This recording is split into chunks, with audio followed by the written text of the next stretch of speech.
प्यारे भक्तों, आज का यह वीडियो आपके लिए सबसे खास है क्योंकि आज शुक्रवार का दिन माता लक्ष्मी को समर्पित है और आज हम आपको माता लक्ष्मी का एक ऐसा अचूक मंत्र सुनाने वाले हैं जिस मंत्र से आपके जीवन से पैसों की हर समस्या हमेशा के लिए दूर हो जाएगी। इस मंत्र के द्वारा जीवन में कभी भी गरीबी का मुंह नहीं देखोगे। यदि किसी प्रकार का कर्ज आपके ऊपर है तो वह भी हमेशा के लिए दूर हो जाएगा।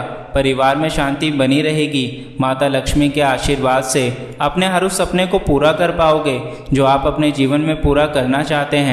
आपके खाली अकाउंट हमेशा ही पैसों से भरे रहेंगे, किंतु यह सभी लाभ आपको तभी मिलेगा जब आप माता लक्ष्मी को प्रसन्न करेंगे। माता लक्ष्मी को प्रसन्न करने के लिए आपको केवल उनके छोटे से मंत्र का जाप 108 बार करना है जो आज हम आपको सुनाने वाले हैं। यह मंत्र इतना चमत्कारी माना जाता है कि इससे किसी भी व्यक्ति की गरीबी दूर हो जाती है। यदि किसी कारण से ऐसा लगता है कि मंत्र को जाप करने में असमर्थ हैं तो केवल इस मंत्र को अपने मोबाइल में लगाकर 108 बार चलाएं।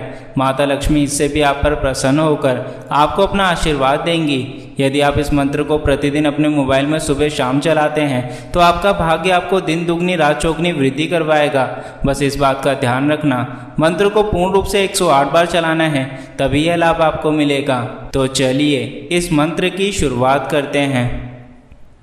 हे मातः लक्ष्मी मम जीवनस्य दरिद्रं स्वाशीसाने नाशय। हे मातः लक्ष्मी मम जीवनस्य दरिद्रं स्वाशीसाने नाशय। हे मातः लक्ष्मी मम जीवनस्य दरिद्रं स्वाशीसाने नाशय। हे मातः लक्ष्मी मम जीवनस्य दरिद्रं स्वाशीसाने नाशय। हे मातः लक्ष्मी मम जीवनस्य दरिद्रं स्वाशीसाने नाशय। हे मातः लक्ष्मी मम जीवनस्य दरिद्रं स्वाशीसाने नाशय। हे मातः लक्ष्मी मम जीवनस्य दरिद्रं स्वाशीसाने नाशय। हे मातः लक्ष्मी मम जीवनस्य दरिद्रं स्वाशीसाने नाशय।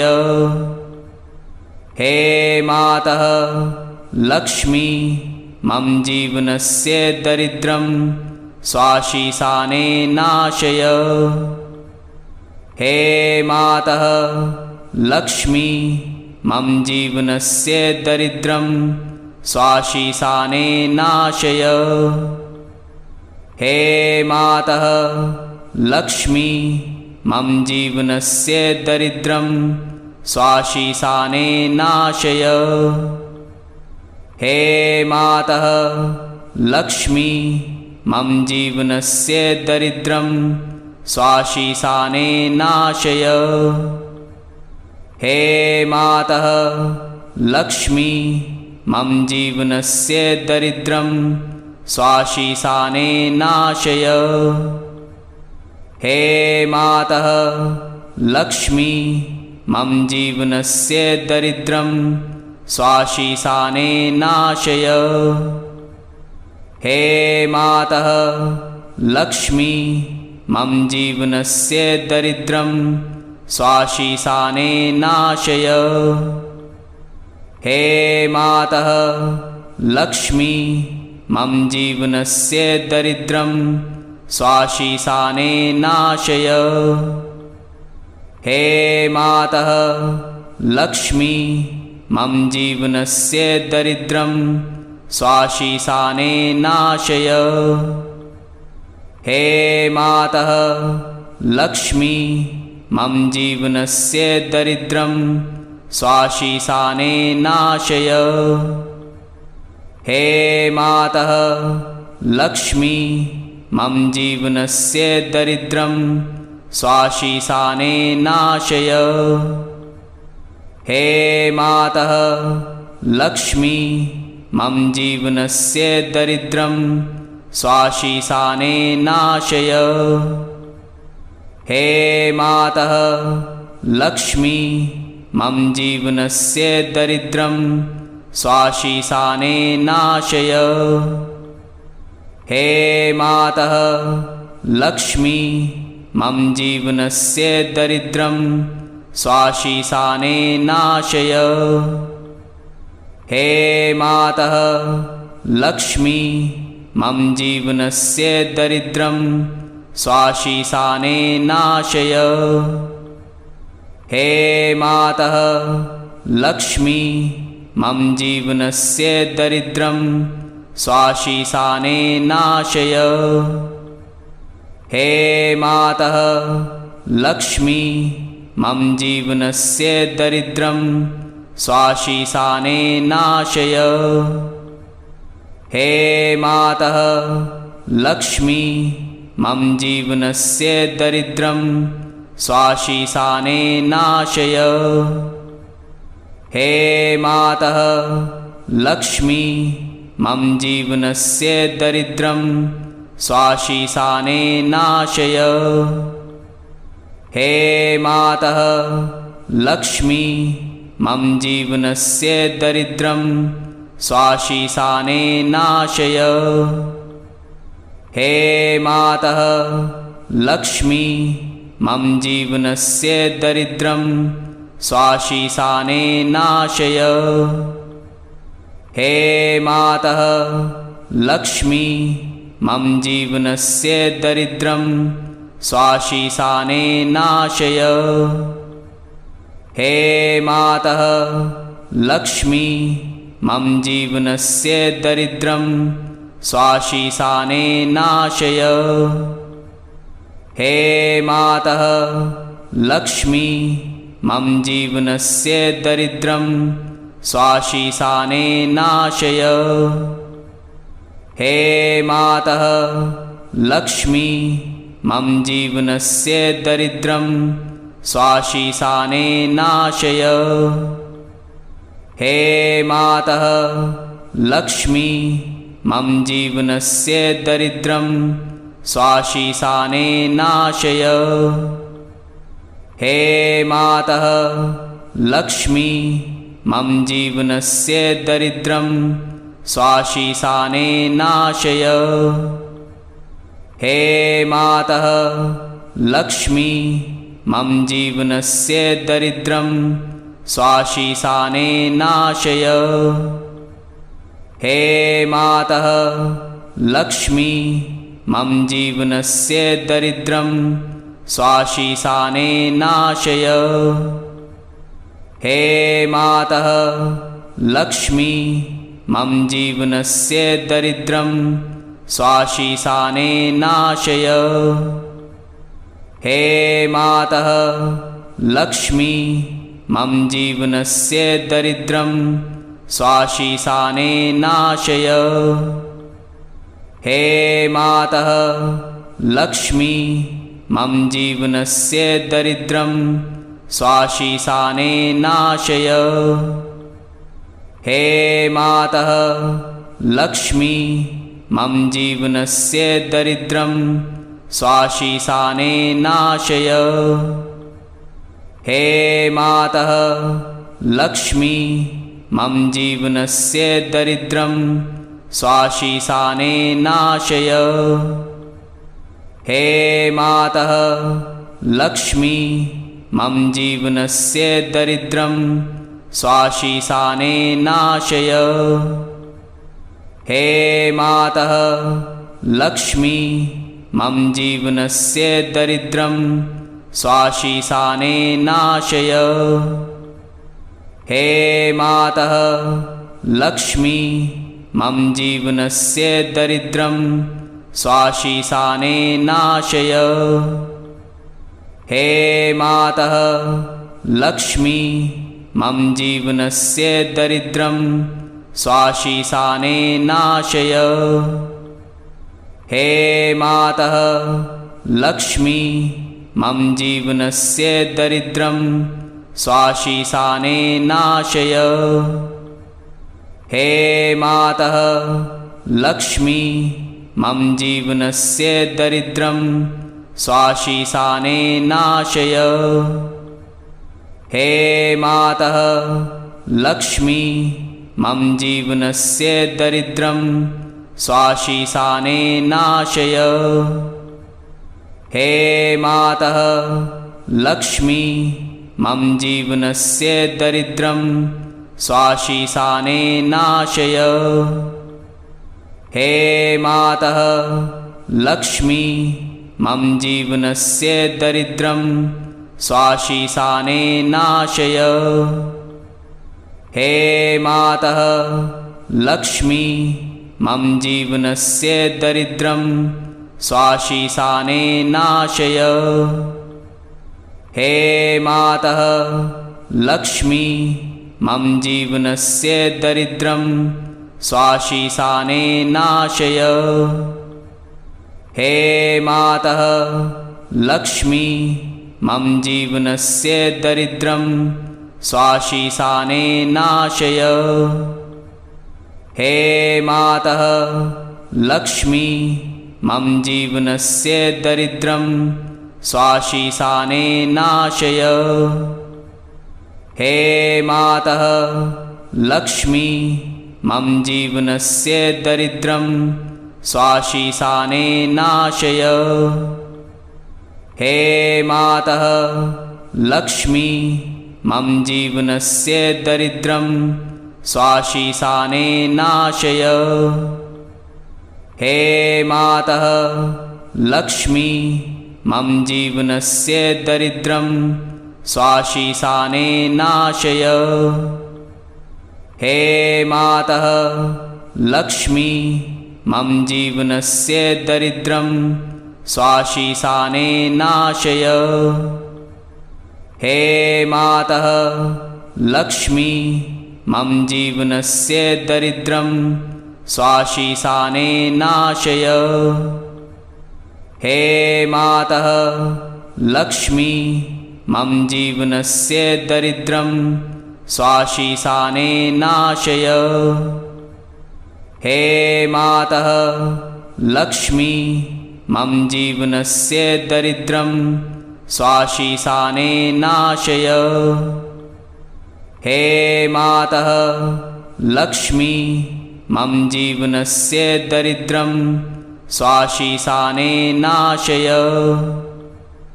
हे मातः लक्ष्मी मम जीवनस्य दरिद्रं स्वाशीसाने नाशय।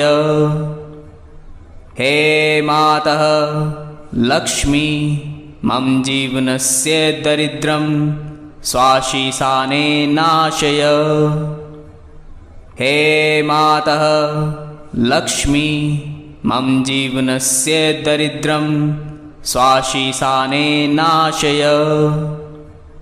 हे मातः लक्ष्मी मम जीवनस्य दरिद्रं स्वाशीसाने नाशय। हे मातः लक्ष्मी मम जीवनस्य दरिद्रं स्वाशीसाने नाशय। हे मातः लक्ष्मी मम जीवनस्य दरिद्रं स्वाशीसाने नाशय। हे मातः लक्ष्मी मम जीवनस्य दरिद्रं स्वाशीसाने नाशय। हे मातः लक्ष्मी मम जीवनस्य दरिद्रं स्वाशीसाने नाशय। हे मातः लक्ष्मी मम जीवनस्य दरिद्रं स्वाशीसाने नाशय। हे मातः लक्ष्मी मम जीवनस्य दरिद्रं स्वाशीसाने नाशय। हे मातः लक्ष्मी मम जीवनस्य दरिद्रं स्वाशीसाने नाशय। हे मातः लक्ष्मी मम जीवनस्य दरिद्रं स्वाशीसाने नाशय। हे मातः लक्ष्मी मम जीवनस्य दरिद्रं स्वाशीसाने नाशय।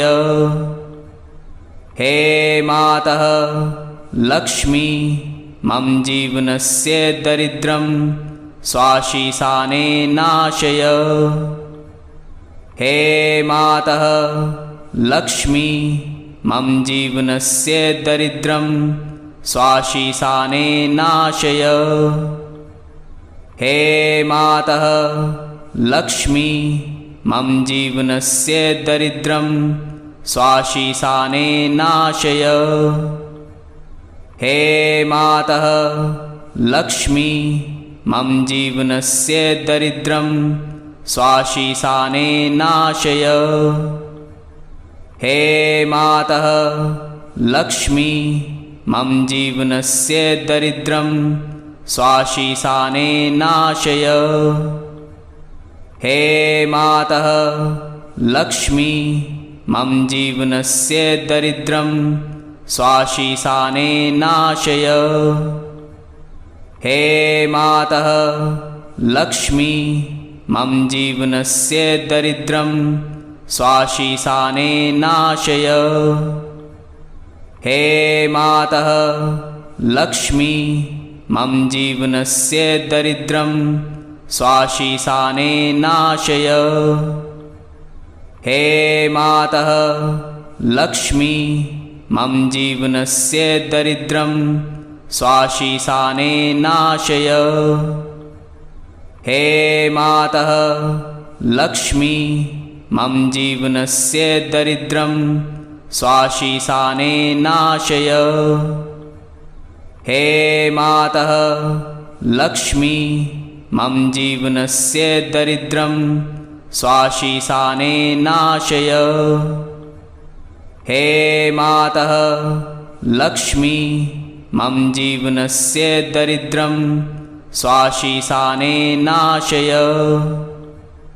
हे मातः लक्ष्मी मम जीवनस्य दरिद्रं स्वाशीसाने नाशय।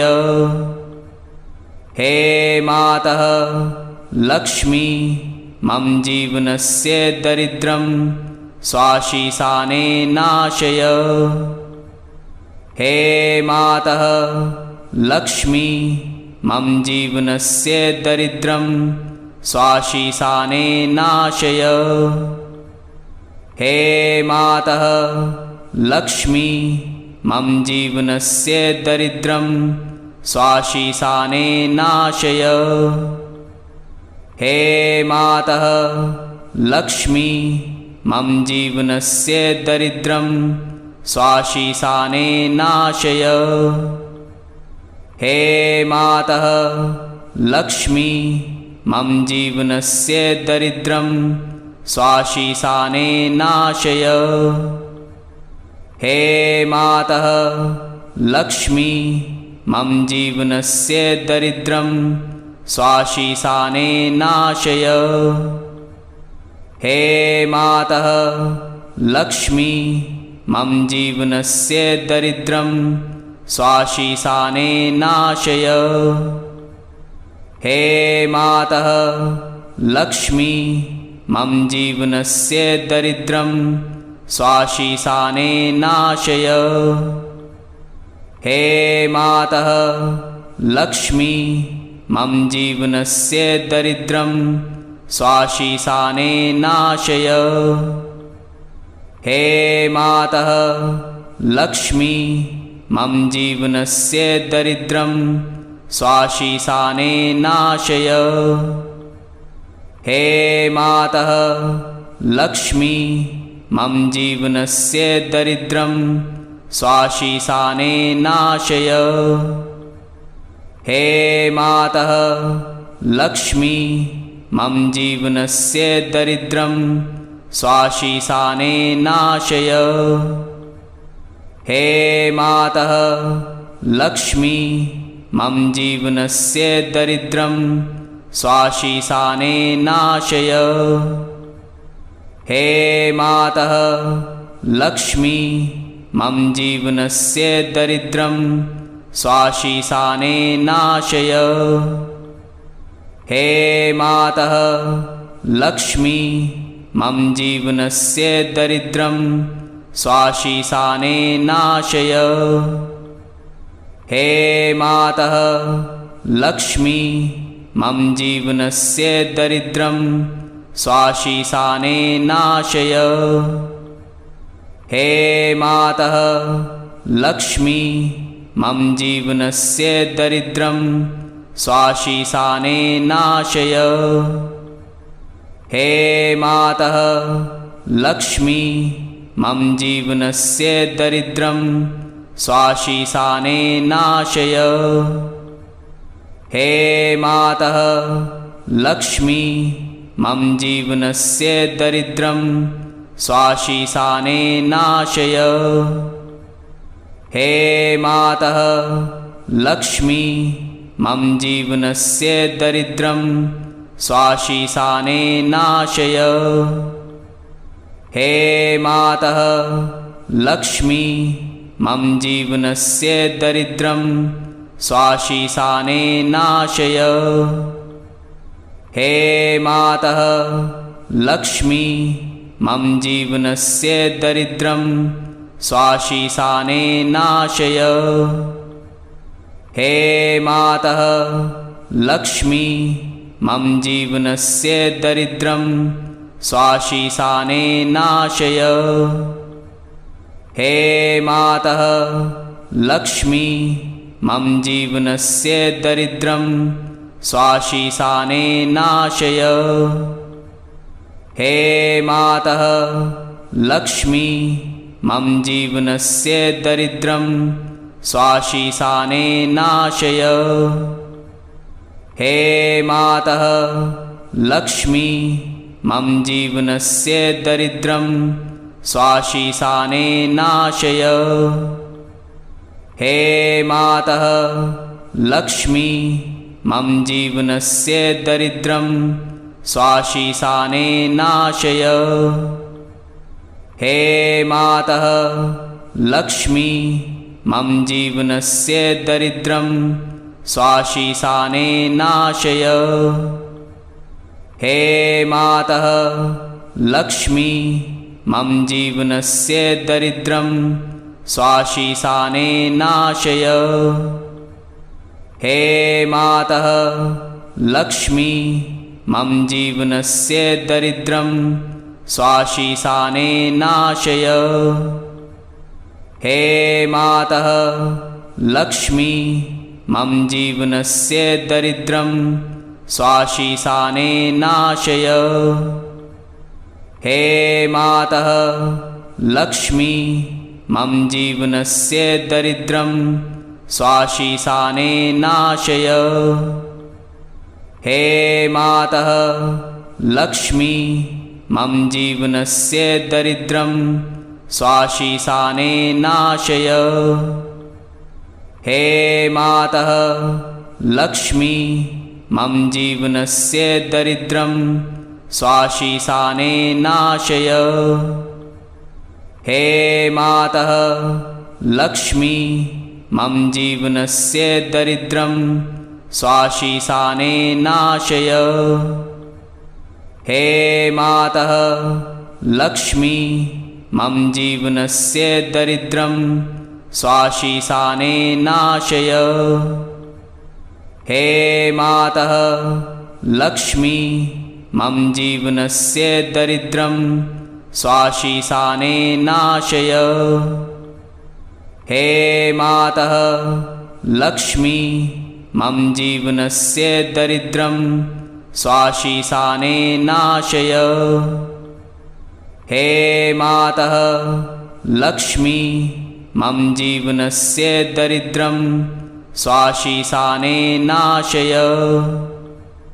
हे मातः लक्ष्मी मम जीवनस्य दरिद्रं स्वाशीसाने नाशय। हे मातः लक्ष्मी मम जीवनस्य दरिद्रं स्वाशीसाने नाशय।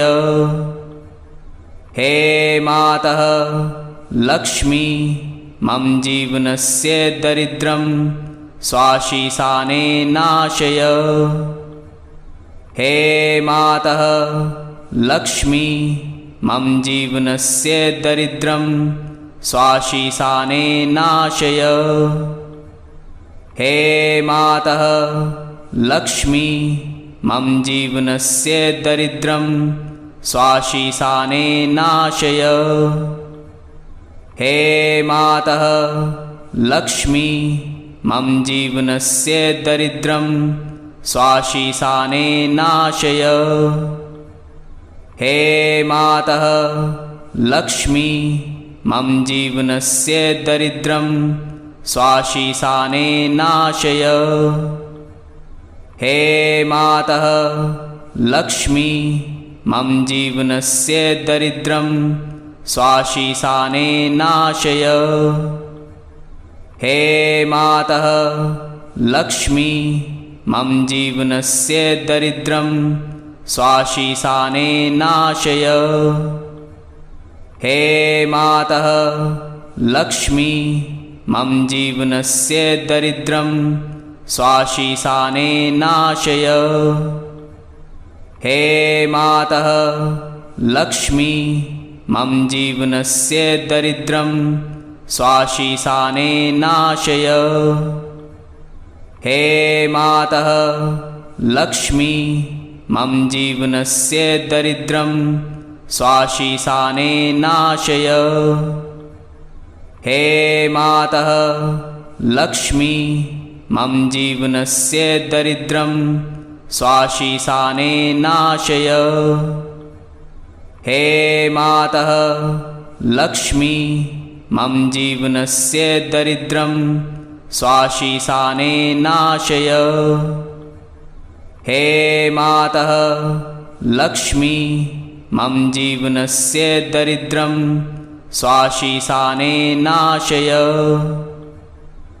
हे मातः लक्ष्मी मम जीवनस्य दरिद्रं स्वाशीसाने नाशय। हे मातः लक्ष्मी मम जीवनस्य दरिद्रं स्वाशीसाने नाशय। हे मातः लक्ष्मी मम जीवनस्य दरिद्रं स्वाशीसाने नाशय। हे मातः लक्ष्मी मम जीवनस्य दरिद्रं स्वाशीसाने नाशय। हे मातः लक्ष्मी मम जीवनस्य दरिद्रं स्वाशीसाने नाशय। हे मातः लक्ष्मी मम जीवनस्य दरिद्रं स्वाशीसाने नाशय।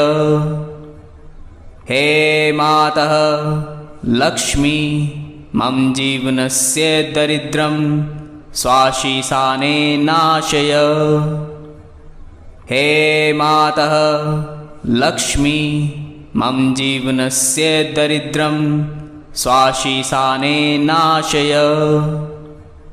हे मातः लक्ष्मी मम जीवनस्य दरिद्रं स्वाशीसाने नाशय।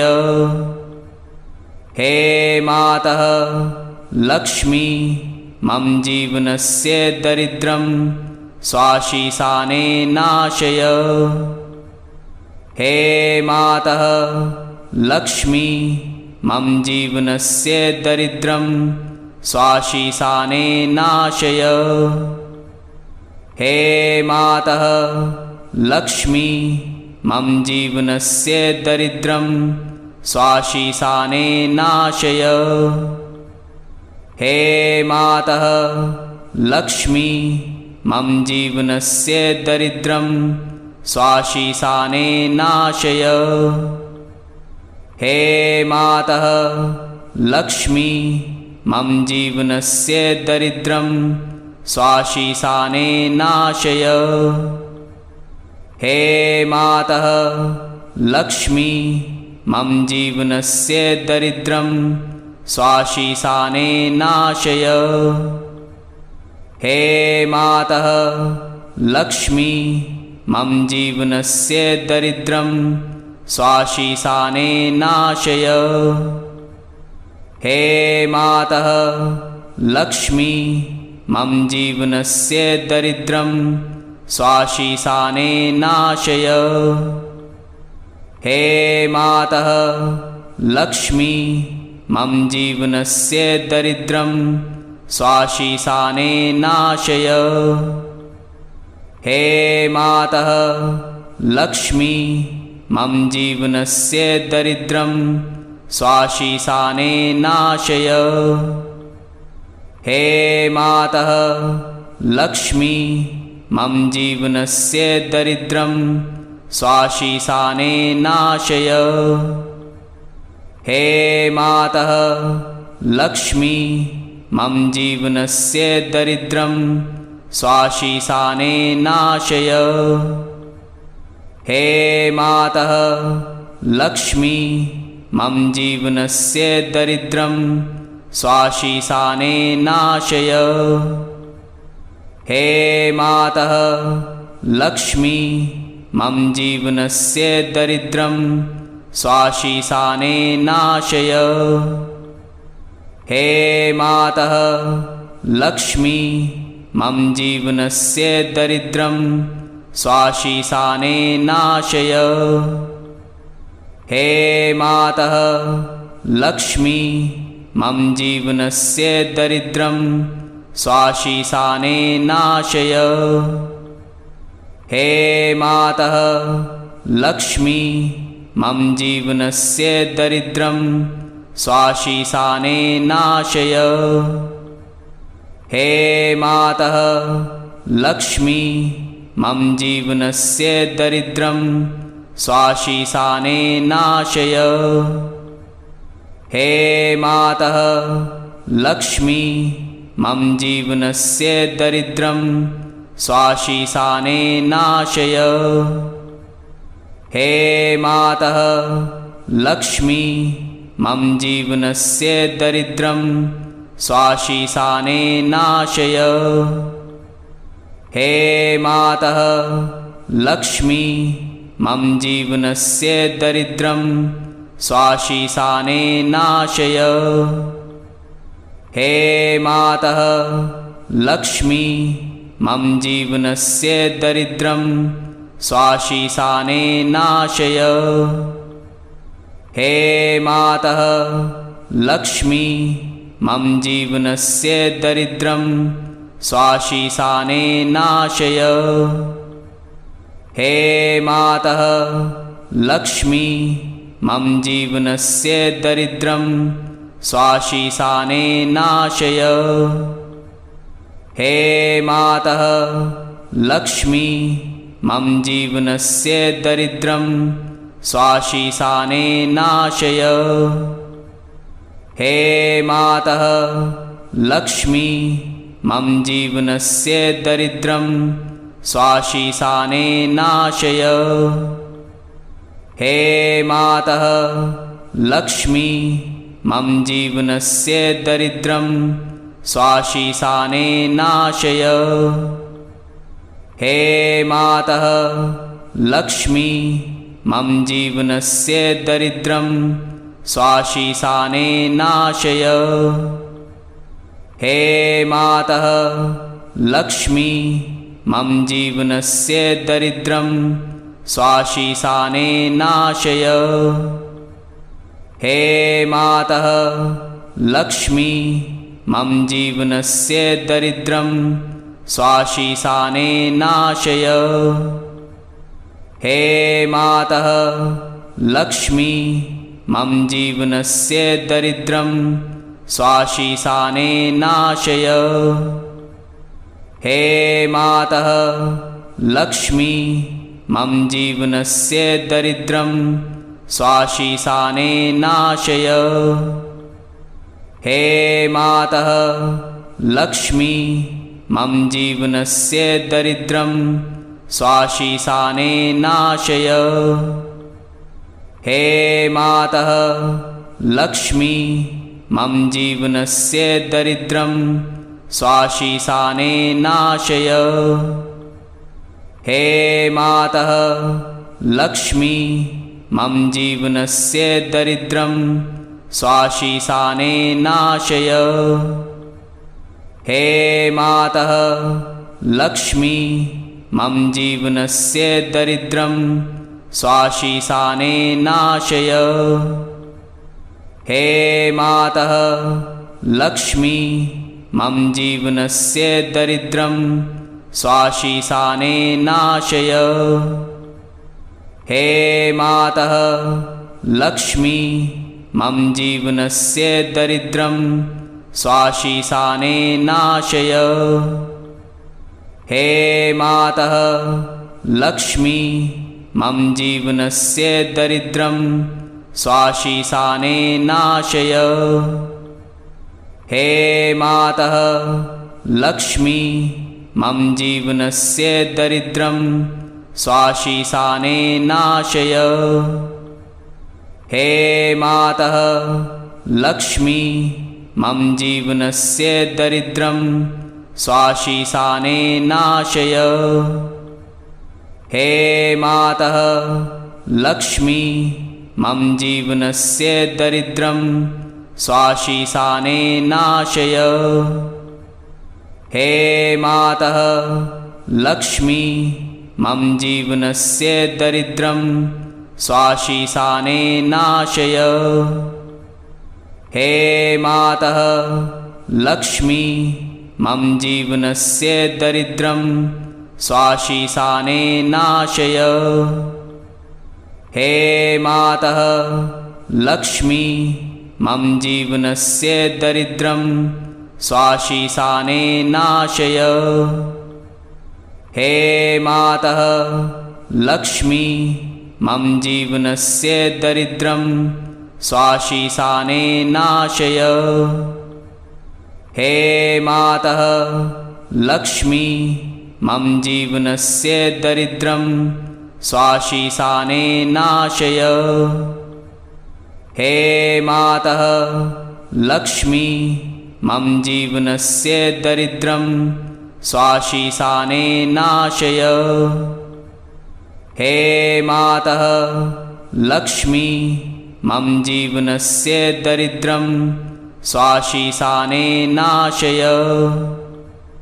हे मातः लक्ष्मी मम जीवनस्य दरिद्रं स्वाशीसाने नाशय।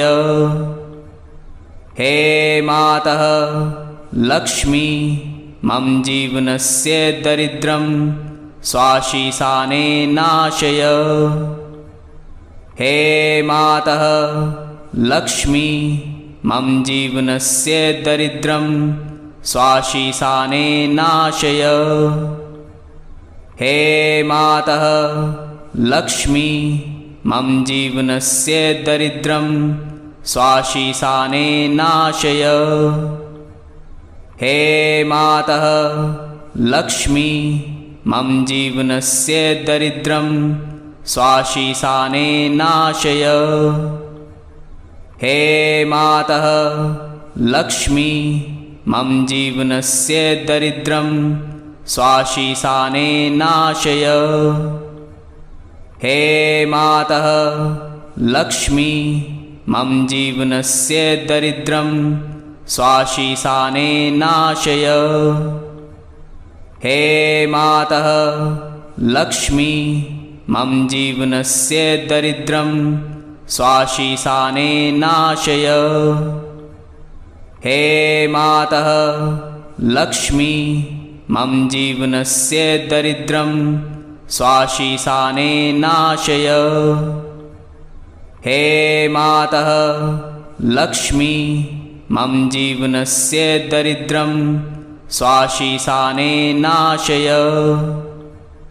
हे मातः लक्ष्मी मम जीवनस्य दरिद्रं स्वाशीसाने नाशय।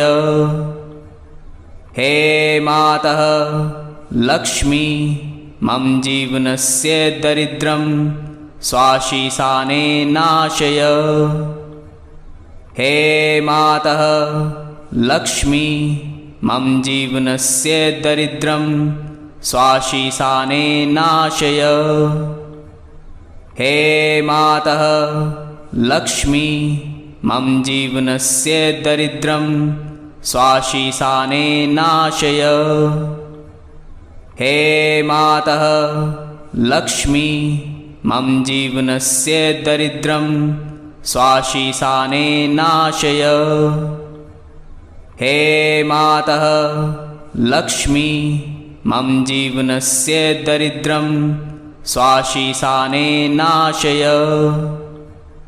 हे मातः लक्ष्मी मम जीवनस्य दरिद्रं स्वाशीसाने नाशय। हे मातः लक्ष्मी मम जीवनस्य दरिद्रं स्वाशीसाने नाशय। हे मातः लक्ष्मी मम जीवनस्य दरिद्रं स्वाशीसाने नाशय। हे मातः लक्ष्मी मम जीवनस्य दरिद्रं स्वाशीसाने नाशय। हे मातः लक्ष्मी मम जीवनस्य दरिद्रं स्वाशीसाने नाशय। हे मातः लक्ष्मी मम जीवनस्य दरिद्रं स्वाशीसाने नाशय। हे मातः लक्ष्मी मम जीवनस्य दरिद्रं स्वाशीसाने नाशय। हे मातः लक्ष्मी मम जीवनस्य दरिद्रं स्वाशीसाने नाशय। हे मातः लक्ष्मी मम जीवनस्य दरिद्रं स्वाशीसाने नाशय। हे मातः लक्ष्मी मम जीवनस्य दरिद्रं स्वाशीसाने नाशय। हे मातः लक्ष्मी मम जीवनस्य दरिद्रं स्वाशीसाने नाशय। हे मातः लक्ष्मी मम जीवनस्य दरिद्रं स्वाशीसाने नाशय। हे मातः लक्ष्मी मम जीवनस्य दरिद्रं स्वाशीसाने नाशय। हे मातः लक्ष्मी मम जीवनस्य दरिद्रं स्वाशीसाने नाशय। हे मातः लक्ष्मी मम जीवनस्य दरिद्रं स्वाशीसाने नाशय। हे मातः लक्ष्मी मम जीवनस्य दरिद्रं स्वाशीसाने नाशय। हे मातः लक्ष्मी मम जीवनस्य दरिद्रं स्वाशीसाने नाशय। हे मातः लक्ष्मी मम जीवनस्य दरिद्रं स्वाशीसाने नाशय। हे मातः लक्ष्मी मम जीवनस्य दरिद्रं स्वाशीसाने नाशय। हे मातः लक्ष्मी मम जीवनस्य दरिद्रं स्वाशीसाने नाशय।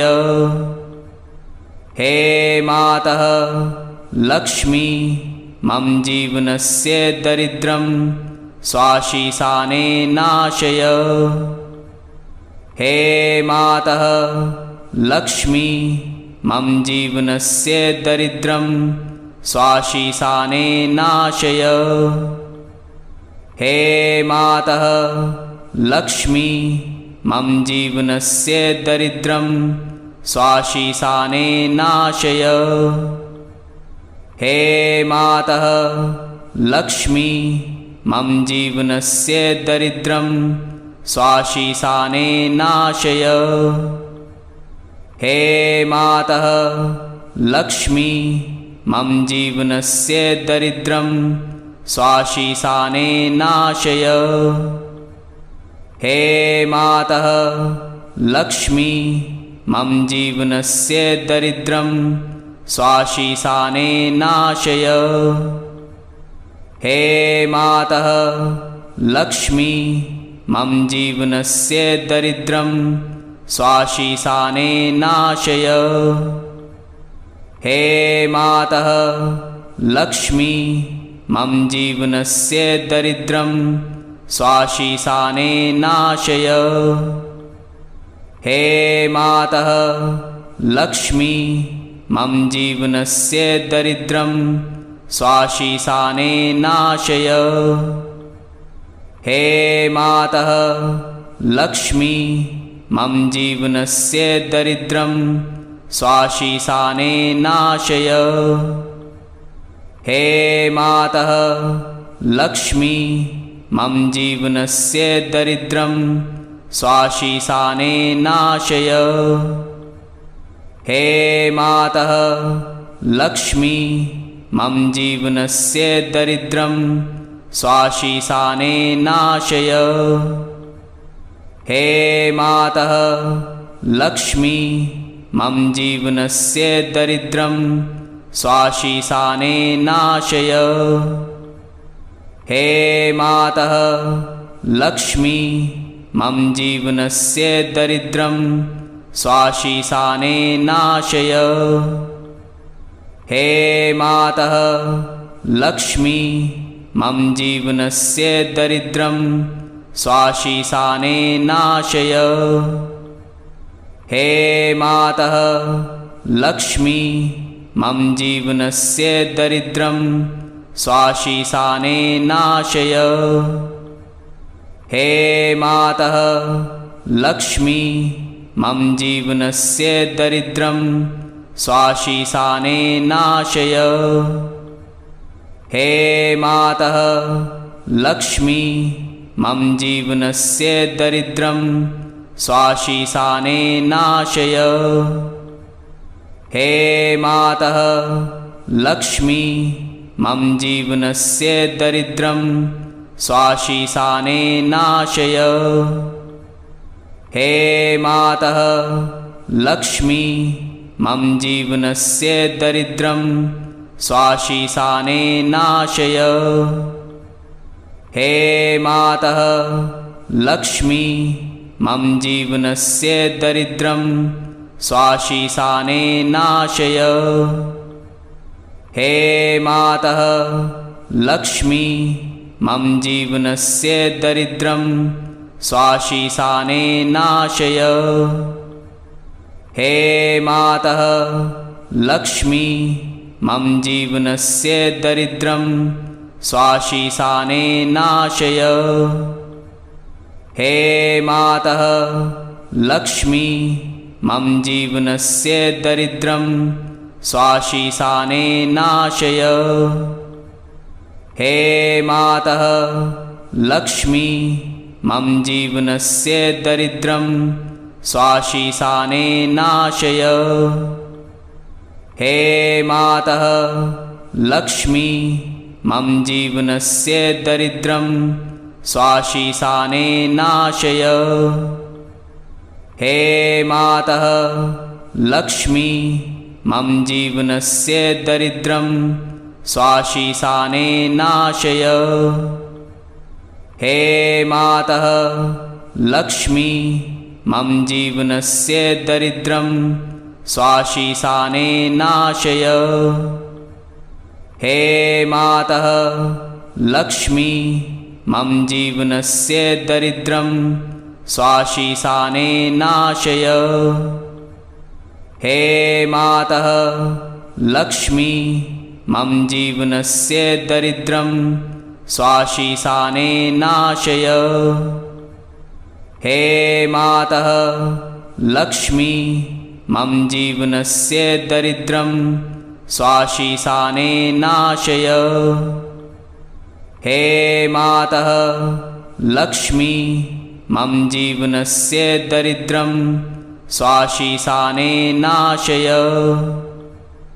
हे मातः लक्ष्मी मम जीवनस्य दरिद्रं स्वाशीसाने नाशय। हे मातः लक्ष्मी मम जीवनस्य दरिद्रं स्वाशीसाने नाशय।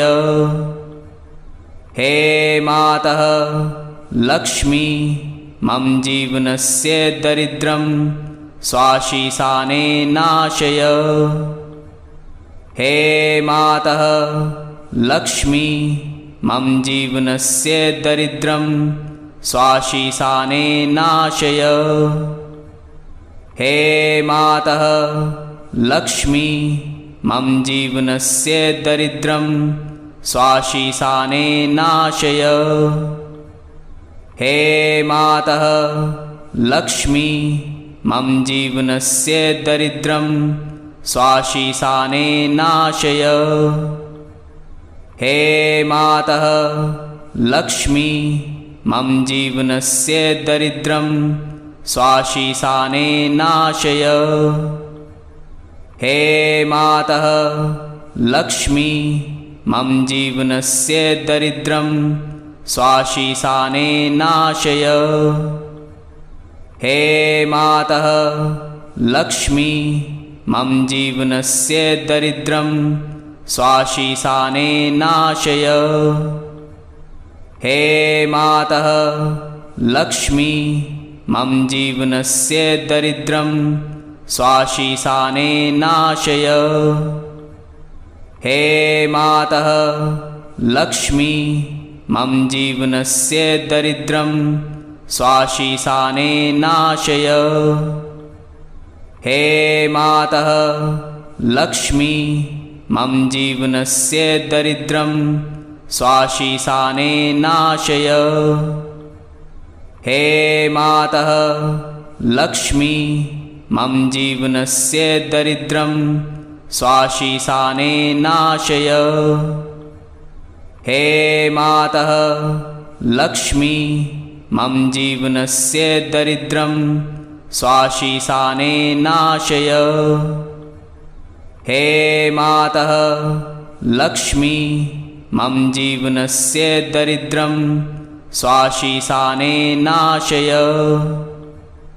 हे मातः लक्ष्मी मम जीवनस्य दरिद्रं स्वाशीसाने नाशय। हे मातः लक्ष्मी मम जीवनस्य दरिद्रं स्वाशीसाने नाशय।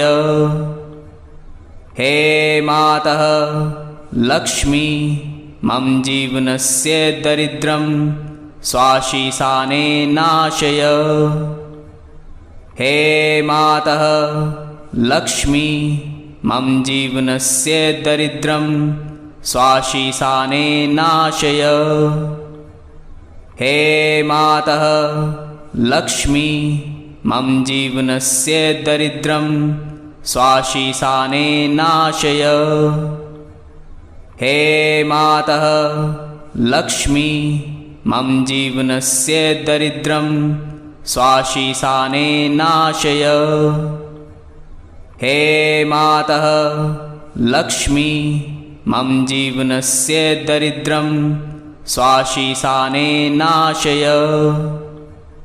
हे मातः लक्ष्मी मम जीवनस्य दरिद्रं स्वाशीसाने नाशय। हे मातः लक्ष्मी मम जीवनस्य दरिद्रं स्वाशीसाने नाशय। हे मातः लक्ष्मी मम जीवनस्य दरिद्रं स्वाशीसाने नाशय। हे मातः लक्ष्मी मम जीवनस्य दरिद्रं स्वाशीसाने नाशय। हे मातः लक्ष्मी मम जीवनस्य दरिद्रं स्वाशीसाने नाशय। हे मातः लक्ष्मी मम जीवनस्य दरिद्रं स्वाशीसाने नाशय। हे मातः लक्ष्मी मम जीवनस्य दरिद्रं स्वाशीसाने नाशय। हे मातः लक्ष्मी मम जीवनस्य दरिद्रं स्वाशीसाने नाशय। हे मातः लक्ष्मी मम जीवनस्य दरिद्रं स्वाशीसाने नाशय। हे मातः लक्ष्मी मम जीवनस्य दरिद्रं स्वाशीसाने नाशय। हे मातः लक्ष्मी मम जीवनस्य दरिद्रं स्वाशीसाने नाशय। हे मातः लक्ष्मी मम जीवनस्य दरिद्रं स्वाशीसाने नाशय। हे मातः लक्ष्मी मम जीवनस्य दरिद्रं स्वाशीसाने नाशय। हे मातः लक्ष्मी मम जीवनस्य दरिद्रं स्वाशीसाने नाशय। हे मातः लक्ष्मी मम जीवनस्य दरिद्रं स्वाशीसाने नाशय। हे मातः लक्ष्मी मम जीवनस्य दरिद्रं स्वाशीसाने नाशय। हे मातः लक्ष्मी मम जीवनस्य दरिद्रं स्वाशीसाने नाशय। हे मातः लक्ष्मी मम जीवनस्य दरिद्रं स्वाशीसाने नाशय। हे मातः लक्ष्मी मम जीवनस्य दरिद्रं स्वाशीसाने नाशय। हे मातः लक्ष्मी मम जीवनस्य दरिद्रं स्वाशीसाने नाशय। हे मातः लक्ष्मी मम जीवनस्य दरिद्रं स्वाशीसाने नाशय। हे मातः लक्ष्मी मम जीवनस्य दरिद्रं स्वाशीसाने नाशय। हे मातः लक्ष्मी मम जीवनस्य दरिद्रं स्वाशीसाने नाशय। हे मातः लक्ष्मी मम जीवनस्य दरिद्रं स्वाशीसाने नाशय।